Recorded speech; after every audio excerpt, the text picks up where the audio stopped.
Coming up on the Inside Indiana Business Television podcast, healthcare and life sciences are bringing billions to Indiana. High Alpha launches its newest platform. We head to Exhibit Columbus. Sky Outfitters makes a major pivot. New research is coming on youth football head injuries. High school entrepreneurs get their chance to turn their ideas into reality. We preview the NHRA Nationals, and GANGGANG hosts its first major art fair. Welcome to the Inside Indiana Business Television podcast. I'm Andy Ober. A new report shows the healthcare and life sciences sectors have an $84 billion economic impact on central Indiana. BioCrossroads president and CEO Patty Martin joined Inside Indiana business host Gary Dick to break down the numbers and talk about how decades of investments are paying off. This report just out this week really unveiled some big numbers. $84 billion, the impact of life sciences and healthcare in central Indiana, a region that includes Indianapolis, neighboring counties, all the way up to Purdue and West Lafayette and IU down in Bloomington. That is a big number. It is a big number, Gary, and we really wanted to take a look at the central Indiana region, which is about 14 counties, or not about, but it is 14 counties. And we had the opportunity to take a step back and really look at the impact directly of the sector and then its indirect benefits as well. And when you talk about that and you look at the life sciences and traditional life sciences companies, we've got a lot here in the state of Indiana, but also the healthcare sector and the impact that the healthcare sector had in the response to COVID. That response really does permeate not just through those traditional sectors, but getting into manufacturing and retail, the technology sector, all really impacted by these two components of the economy. Yes, we were very fortunate, Gary, and we stepped back after COVID to take a look at why we had such a favorable collaborative response to the pandemic here in Indiana. So in addition to having companies like Lilly and Roche and LabCorp here, the cooperation with the health systems and the state of Indiana really were second to none. And that doesn't happen just on a dime. It's years and years, over 100 years of investment in the sector that was able to help us provide care, vaccines, antibodies to patients here in Indiana and around the world. Yeah, certainly Lilly took a leadership role in that area, to be sure. Patty, as you look, so many things we talk about out of this report, but I noticed the increase in the big number in terms of venture capital investment in the life sciences and these younger companies that are growing and innovating here in Indiana. How important is kind of that new generation, if you will, or that next generation of life sciences companies to the overall movement? Gary, I know that we are very active in trying to promote and grow the life science sector for the state of Indiana. And ensuring that we have capital and talent and companies here is absolutely critical. We need to ensure that the investments in this sector continue to grow, and we're anxious to help folks inside the state and bringing others from outside the state to ensure that we really can promote this sector. Well, talk about that, because I know that's a key kind of takeaway, if you will, that you want people to think about, is that continued investment, the life sciences, healthcare, ultra-competitive sectors, and there are communities and states and regions, not only around the country, around the world, vying for this investment. So Indiana, central Indiana, and the state more broadly, very much in a competitive situation when it comes to those future investments. It absolutely is. And while there's a lot of investment capital around the globe right now, Indiana's in a very unique situation in that we have 3 research universities here between IU, Purdue, and Notre Dame. We have the country's largest medical school here, and we have vested both large companies and entrepreneurial companies, and those entrepreneurial companies are continuing to have spin-outs, so to speak. Yep. We have serial entrepreneurs here that are really benefiting the state. Yeah, it's an ongoing story to be sure. Patty, as you look at, you mentioned talent earlier, and no matter what the business is, no matter what the sector is, it's a battle for talent, to keep talent here, but also attract, in many cases, from outside of the state. How important are these numbers to getting out and having people see these numbers, and also looking at the quality of life, quality of place in communities around central Indiana? How important is that to that whole talent attraction issue? So, Gary, both of those are very important. One thing that we know about Indiana's life science sector and healthcare sector is a lot of people around the country don't know about it. And once we get the word out, they're really amazed by what we have to offer here. Everything from our FedEx hub and airport to spectacular talent that is around the state, both from the medical school and also from our companies. So this report is one way that we want to make sure that we get the word out. And so that's really important. Yeah. Hey, and before we go, this report, $84 billion, focuses on central Indiana, but that's just the central part of the state. I know you're going to be doing future reports that really expand throughout the state of Indiana. It is. We wanted to first take a look at central Indiana and the combination of the life science sector and healthcare sectors. And we will be doing similar analyses in roughly 6 different regions around the state. So stay tuned for more, Gary. All right. Patty Martin, the CEO of BioCrossroads, brand new report on economic impact of the life sciences and healthcare. Patty, thanks for joining us. We'll see you soon. Thanks. High Alpha has launched its newest offering. The Juice is designed to collect and consolidate marketing content and resources onto a single on-demand platform. Co-founder and CEO Jonathan Gandolf joined us with insight on the company's mission. Before we start, I should, in full disclosure, mention that your sister, Kylie Valletta, is our Business of Health reporter, so keeping it all in the family this week on Inside Indiana Business. Yes, absolutely. I guess I'll claim her today since you mentioned it.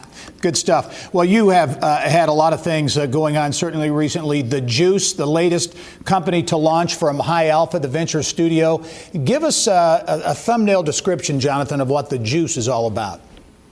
Yeah, we want to help professionals in their day-to-day professional life find the right resources for their role, the purchasing decisions they're making, the trends they're researching. We want to be the Netflix for professional resources. Okay, talk about that. That kind of puts it in perspective. How do you go about that? How are you going to do that? You're basically aggregating content, right? Exactly. So when somebody creates a profile on our platform to search for content, we learn about their job function, their industry, their job level, job title. And then based off of our library of content of over 50,000 pieces of content, we can present to them the right pieces of content when they access our platform, again, to help them maybe professional development or make a purchasing decision, or they can search for content from that large library as well. Okay, when you talk about search, everyone thinks, of course, of Google, but you're of the impression that, as I think I read in some of the background, we've been playing by Google's rules for a long time. It's time to change that.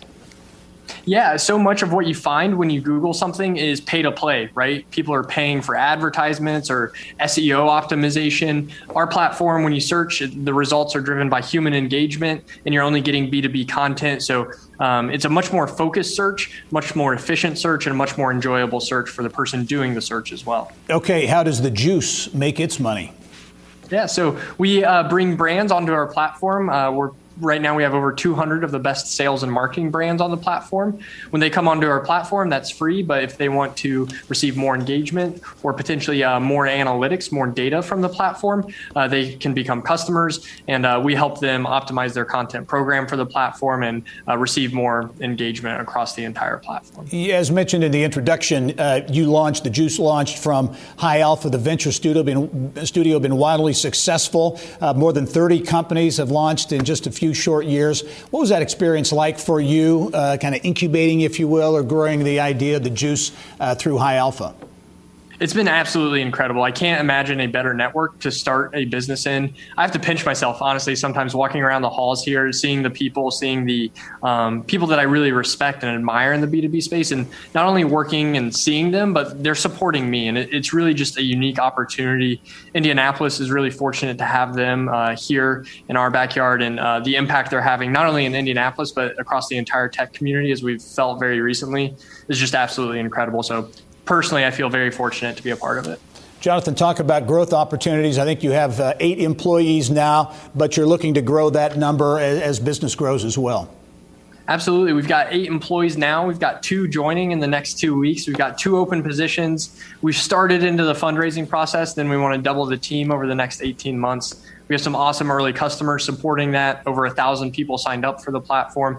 It's been a lot of fun. It's been really fast, and we're looking forward to keeping that momentum rolling. All right. Yet another Indiana startup growing. Jonathan Gandolf, the co-founder and CEO of the Juice. Jonathan, thanks so much for joining us. We look forward to following your progress. Thank you. I appreciate it. All right. The city of Columbus has a well-earned reputation as one of the best spots in the nation for architecture, design, and art. Each year, Exhibit Columbus shines a spotlight on the community. Around Indiana reporter Mary Rachel Redman went to Bartholomew County to showcase this year's event. From Main Street to Megalopolis, what is the future of the Middle City? Exhibit Columbus features 13 international architects and artists, each with their own unique installation on display, like this one you see behind me, Architecture for Bats and Birds. Everything is set in the context of the important architectural sites around downtown and around the community. Columbus has over 80 significant works of architecture, art and design and landscape, and it's everywhere. That is what we invite these internationally acclaimed designers to do. We invite them to Columbus to think about our history in these spaces and then to create new work in the context of that in public space. That might be cool. Like Brooklyn-based artist Lake Jayafis, whose work has been featured recently at the Museum of Modern Art in New York City, as well as exhibits in Washington, D.C. and Alexandria, Virginia. So what we have here is Archival Revival, and it's a series of 4 installations that sort of bring out some interesting facts about the Cleo Rogers Memorial Library. The 4 installations are paying tribute to African-American artists and journalists with Indiana connections. Felix Egboigbe was a Nigerian artist who was an artist in resident at Indiana University. Marie Evans is a Hoosier from Indianapolis, and she's, a well-known poet and author. Wendell T. Brooks was also at Indiana University, but they showed a series of his intaglio prints. Exhibit Columbus is free to the public and is on display until November 28th. Columbus is a mecca for modernist architecture. This was a fantastic project that I was enormously excited and happy and grateful to be invited. So it's not just successful or critically acclaimed in that we are working with people at the top of the field and inviting them to make things, but it's also that intersection of that experience with the people here that really make it unique and something to come see. Mary Rachel Redman, Inside Indiana Business. Sky Outfitters started inside a Taylor University dorm room. Now the company is making a big pivot. Founder Keaton Hendricks came on the show to talk about why he shifted away from Sky Outfitters and created Sky Manufacturing. I know we've had you on in the past talking about really a cool entrepreneurial story. You co-founded it in your dorm room at Taylor University, Sky Footwear. Give us a thumbnail of what Sky Footwear was all about. Yeah, so we started in 2016 selling socks, and then we had a buy one, give one model for each pair of socks we sold. We gave one to a homeless shelter. So on last Friday, we officially closed that down after 5 years. Yeah, 5 years.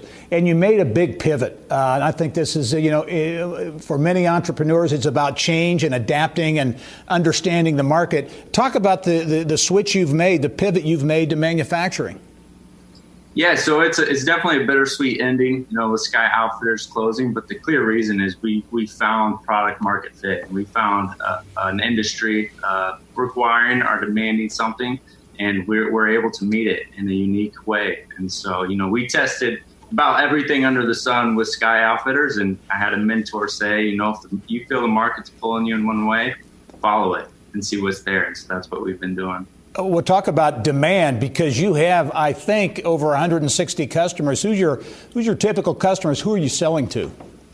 Yeah, so our main focus and niche is on the run specialty industry. So running stores where they have one location, or they could have up to 10 locations. So not quite as big as what a Dick's Sporting Good is. But yeah, we're focused on the run specialty industry.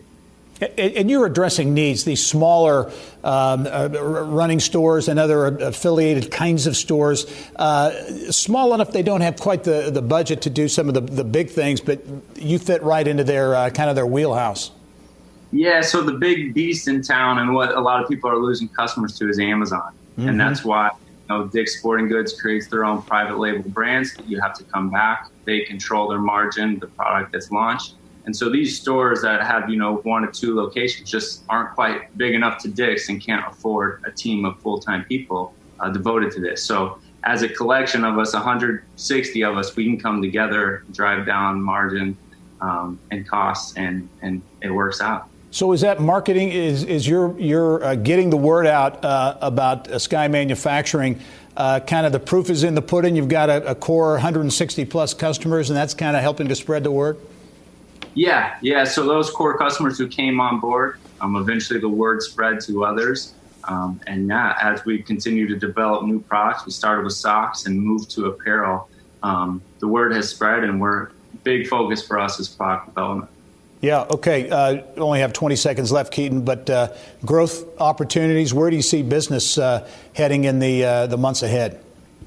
Yeah, so this year we're up 267% year to date, and it's been a wild ride. The biggest challenge is finding a system that will scale and the logistical system behind that to support as we are sending products to 163 places. All right. Sky Manufacturing started in a dorm room at Taylor University a number of years ago. And Keaton Hendricks, really appreciate you taking the time. Look forward to following your story. Keep in touch. Yeah, thank you, Gary. Remember, you can catch Inside Indiana Business Television on stations throughout the state every weekend. Head to InsideIndianaBusiness.com to check listings. Indiana University researchers are tackling what happens when young football players suffer head impact injuries. A $3 million grant from the National Institutes of Health could ultimately be a game changer for young athletes. Doctors Keisuke Kawada and Jesse Steinfeld spoke with Kylie Valletta in the Business of Health. All right, Jesse, let's start with you. Just give us a big picture explanation. Why is it so important to study these subconcussive head impacts in young people? Yeah, football is such a beautiful sport, right? It's a quintessential team game. It teaches transferable skills like teamwork, toughness, accountability. But football is a contact sport, and contact tends to worry parents. So we've seen recent declines in participation rates, particularly in youth football. Even though we're in an obesity pandemic and football is number one participation sport, with over 1 million kids playing each year, parents have been making decisions not to let their kids play. But these decisions have not been based largely on facts or data. These decisions have been based on fear and reactivity to narratives in society about concussions and CTE. So it's important to provide data so parents can make an informed decision about letting their kids play. And that's what we're trying to do here. That's why it's so important. And I think it's interesting that it's not a concussion. So you maybe don't have the overt symptoms that you would have with a concussion. These are almost more sneaky injuries. Mm-hmm. Correct. Football, it's a collision sport and we bang into each other. And the narratives about CTE and cumulative impacts are abound in society without enough data to substantiate what you should do to mitigate the risk. Okay, so Kay, I know you're studying players at Bloomington North High School, Bloomington South, Edgewood, and Mooresville. Give us a glimpse into the study, what you're doing with the players to collect all this data. Yeah, that's a good question. So this exciting study really include more than 100 football players and some control athletes. So we're collecting array of brain health data, including brain scans, so MRI scans. That's really sensitive. It's not something that you can get in anywhere in the hospital. It's really deep scoping into the brain. And we also collect the fluid sample, biofluid sample, like blood sample, to see the blood biomarkers that came from the brain. So we can use some of those biochemical signals to study brain health. And also we're testing some functional tests such as eye tracking, eye movement. And that's combined with the cutting-edge accelerometer and a gyroscope embedded mouth guard that has a computer chip inside, and that can detect the magnitude of hits and frequency of hits. So we can longitudinally monitor head impacts and the brain health of those adolescent players. Those mouthpieces are absolutely fascinating. Jesse, talk a little bit about the experience that these players are having getting to be part of a national caliber study, and also maybe what you're hearing from some of the parents too. Yeah, I've been told on multiple occasions by parents and by teachers, man, I'm so excited our kids got to participate in this, right? I'm glad you bring this project here. Now, it's a great opportunity for the kids to be exposed to the science of the study, to know what fields in science exist for them to possibly explore. And the kids dig it. We feed them, we get them together with their friends and teammates. They enjoy hanging out together. It's building camaraderie. For example, we're collecting saliva. Some turn to a race, a competition, right? They're having fun with it. They're getting into it. And back to the point earlier, this project exposed them to ideas. It exposed them to fields they may not known have existed. I can be a sports psychologist. It exposed them to people who may look like them doing things they didn't know that they could do. And Kay, I think one really interesting part of this study is that one goal is to establish a threshold, almost like a line of a number of hits that are safe versus unsafe, almost like a pitch count. Can you explain that? Yes, so this is arbitrary though. So everybody has their tolerance and resiliency. So we're trying to establish how many hits are generally safe or unsafe using some of the mouth guard data and neurologic data. But at the same time, I think the football, maybe Jesse, I'm sure I agree with you that with me that it's not that simple. So in this study, what's cool about it is we're going to count those head impacts in magnitude. But at the same time, we're trying to identify individual basis of neurologic resiliency and vulnerability. So not everybody should stop with a specific amount of head impact. I think it varies between players, such as Jesse can take more hits than me. And why is it? What's the factor that's driving their vulnerability? So in order to establish threshold, I think we have to identify a lot of different arrays of data set and demographic factors. And that's what we're collecting all that stuff. And that allows us to suggest maybe this level of hit can lead to more chronic effect. And maybe this level of hits can be safe. And that's a really impactful data for policymaking in the future. All right. Well, Kay and Jesse, thank you both for being on the show today, and good luck with the study this season. We'll catch up in 4 years when you have the official results. Absolutely. Thank you much. Have a great one. Thank you so much. Innovate Within is a program that offers Hoosier high schoolers a chance to turn their business ideas into a reality. This year's winner was Southern Indiana Bait Company. Innovate Within founder and president Don Wettrick and winner Zion Dunaway joined us in our Eye on Education segment. This may be my favorite story of the week because this is a program in 4 years that has gone from really kind of a neat thing to do to a really important entrepreneurial event in our state. Don, you're such a supporter of entrepreneurs, especially young entrepreneurs in Indiana. Give us a thumbnail description of this competition, Innovate Within. Yeah, Innovate Within is actually the biggest pitch competition in the country for high school students. But it is an opportunity for young innovators to see problems as opportunities, essentially, that entrepreneurs are always looking out for that next opportunity. And so we have basically scaled and grown, but we want to hit more students to where they're wanting to come up with an idea, meet with their small business development center in many cases after round 2, and then be able to pitch a real idea to grow and scale Indiana's economy. And in terms of what this has sparked, if you will, in terms of interest, 75% of the counties in the state are represented in the competition with applications, right? Yeah, absolutely, Gary. It was 75%, and we, in a large part, because we had 11 university sponsorships and scholarships this year to get more students engaged, even during COVID. Also, this really interesting thing is we've been able to double every year. This is the 4th year for Innovate Within. And because a lot of these scholarships were so enticing, we doubled again this year and hope to hit 100% of the counties this next year. All right, let's take a look at some of that innovation in terms of the team winner this year. Zion Dunaway, your co-owner with your brother, co-founder of Southern Indiana Bait Company, SIBCO. Give us the thumbnail description of Southern Indiana Bait Company, really what you're all about.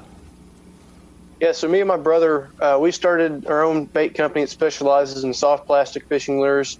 And our whole focus was to bring the market something that we didn't see ourselves, which was the customizability of it, as well as the durability. And we've taken plastisol from several different manufacturers to make our own blends that gives the action to each specific bait that we make, it, as well as maintaining the durability that we want ourselves. Yeah, so you saw a need out there and are addressing it. And you're saying really it's the quality of the bait, the quality of your product that really is your big selling point.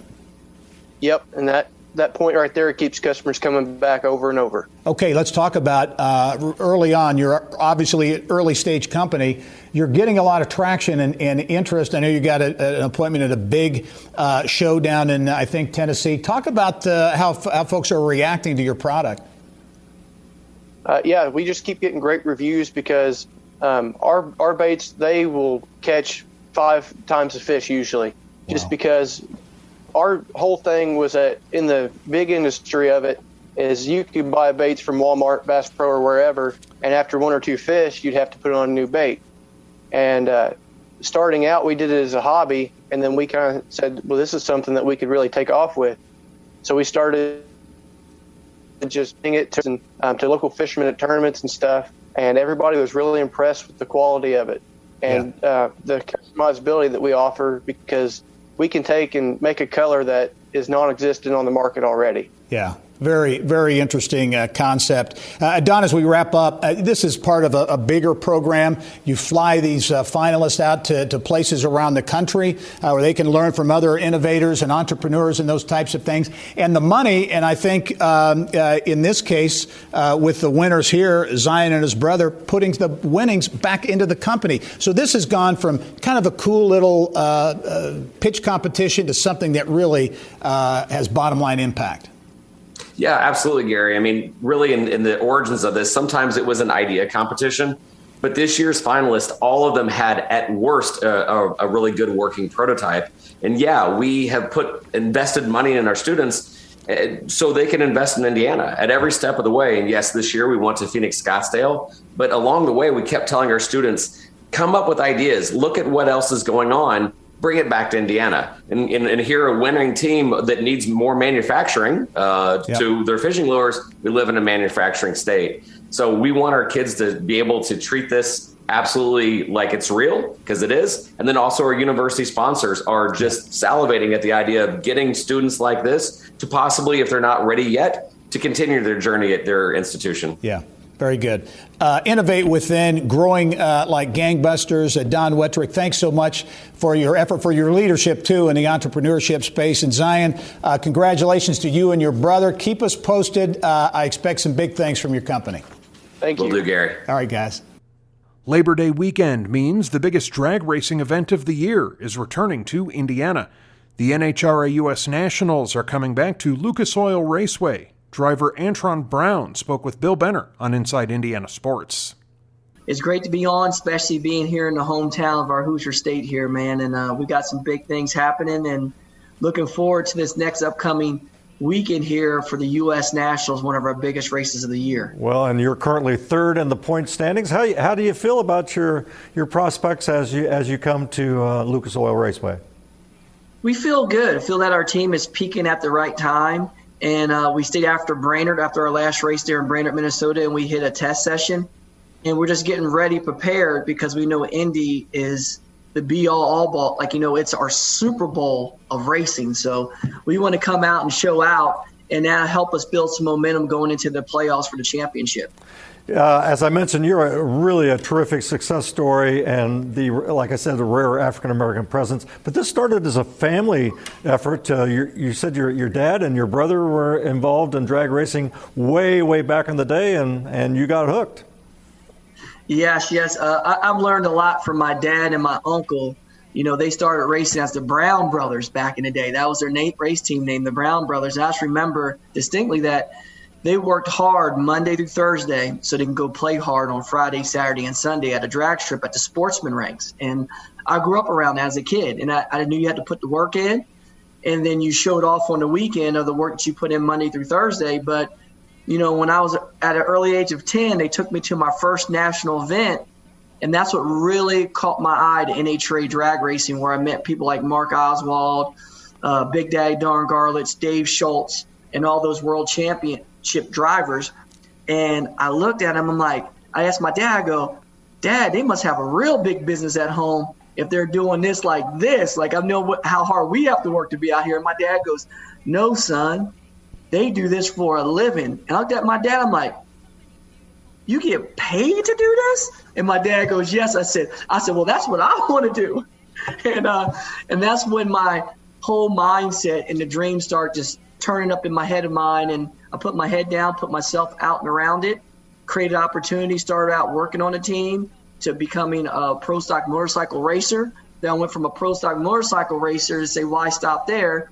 And went to the seasons, the kings of the sport, which is Top Fuel, the fastest vehicles on the planet. And that's when I transition, and I'm truly, truly living that American dream. 52 victories in Top Fuel in your career thus far, but you're about ready to embark with your own team starting next year, AB Motorsports. You were a business major in college, so you're going to need that business background as you run your own team. Talk briefly about that. Absolutely. And when I went to college, I was actually going to college to be an actuary, like a business consultant, go in there and problem solve for business to make them be more efficient. So I had all the way up to calculus 2. I had math that wasn't math no more. You know what I mean? So from having economics, statistics, and doing all that type of things, I never in a million years knew what I was preparing myself for the future, because it helped me evolve, not just being a great race car driver, but on the business side of racing, to actually know how to cater and how to present yourself and how to carry yourself. Public speaking classes I had all chimed in. And then also the accounting classes. I'm a certified CPA accountant too. You know what I mean? So I have my certificate from college. And just learn about the liabilities, the expenses, and what you can write off and what you can and what you got to do, and how to depreciate things and how to keep your stuff up and going. So all that stuff played into a huge factor into NHRA drag racing on the business side, and has helped me hone my skills over the years that I've been in it. You know, a lot of people don't realize I've been in this sport now for 24 years. I did 10 years on motorcycles, and this is my 14th season in Top Fuel. So taking all that experience that I've learned from other business owners, team owners, and race teams out there on how I would like to see my corporation, my business, my team, how I want it to function. And I want it to function at a high level. But I know the one thing that makes everybody truly, truly successful in life is surround yourself by the right people. And that's what I made sure that I've done with AB Motorsports. Well, Antron, we certainly appreciate you being on the show. Best of luck next week. Best of luck next year. And again, a great American success story. Antron Brown, thanks for being with us. Anytime. Appreciate the time. Thank you. And finally this week, Indianapolis-based local cultural development firm GANGGANG is hosting its first major art fair. Butter is a multi-day event to showcase the works of more than 30 Black visual artists and entrepreneurs from throughout the country. Co-founders Molly Jeffers and Alan Bacon joined us with details on the event. To start out, and Molly, you could maybe take this one, but give us a thumbnail of GANGGANG, what it's all about. I remember having you both on right after you launched late last year. What's the organization and the initiative, the effort all about? Yes, we are just under 1 year old, and GANGGANG is a cultural development firm on a mission to produce, promote, and preserve culture in cities. So we're starting right here in Indianapolis to find opportunities to spark activity in the creative economy as a means toward a more equitable city. Yeah, and Alan, this is about the creative class, if you will, and supporting entrepreneurs as well. Yeah, well, we know that the creative economy has a lot of entrepreneurs within it, and there's also a lot of persons of color, within the creative economy as artists. So that is, just part of the equity work that GANGGANG is looking to accomplish as we focus on supporting this specific and important group. Yeah, I want to talk about certainly this big event you have coming up, bringing in people from around the country here, but launching in November of last year, 2020. You've been busy since then. Give us a thumbnail sketch, and whoever wants to take it, go ahead, on what GANGGANG has been up to over the past just under a year. Yeah, we've been busy. Yes, we have been so busy. We have been supporting local creatives. Hundreds and hundreds of artists have been paid since our launch last November. We started out with the Kickback series with East 10th Street. We were creative directors for Swish when March Madness was here in Indianapolis. And that was able to pay, we organized 263 performances over the course of those 4 weekends.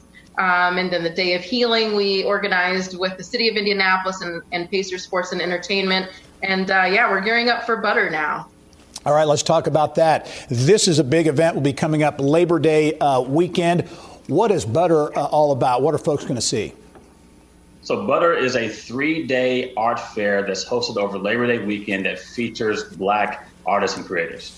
From across the country, yes. There are 38 visual artists that will be centered, and our intention here is to sell 100% of the works and for 100% of the profit to return back to the artist. So we are thinking of new, more equitable ways to contribute to the creative economy and to Black entrepreneurs specifically. And kind of Butter is a new launch pad, a new idea to exercise that. Yeah, and to kind of underscore that, because I think this represents what your organization is all about. So it's a great event, but you're also supporting in real terms, in terms of dollars and cents, supporting these entrepreneurs. Yeah, absolutely. And it's also just a way to elevate art in Indianapolis as we have our local artists on the same bill and platform as nationally recognized and renowned artists as well. Yeah. As we wrap up, Gang Gang as an organization, your mission, what you're doing, what you will be doing, to me, it can be an important part of what Indianapolis is all about in terms of keeping talent here and attracting talent from outside, adding to kind of the vibe that exists here in the city. Absolutely. Our business is kind of a twofer, right? This is an economic development play, and this is a talent retention strategy, especially to keep our creative talent here in Indianapolis and to let them know you can make it here, you can thrive here, you can make money here as an artist. And so we are here to support that. All right. Gang Gang is the organization. Molly Jeffers and Alan Bacon, thanks very much. The event coming up, it's Labor Day weekend at the Stutz downtown. Butter, going to be a big event with folks from all over the country here. Thank you both and good luck with the event. Thank you so much. That wraps up this week's Inside Indiana Business television podcast. Remember, you can find all of this week's TV segments, as well as the top business news from throughout the state, at InsideIndianaBusiness.com. While you're there, you can also subscribe to our platform of free e-newsletters. This is Andy Ober for Inside Indiana Business.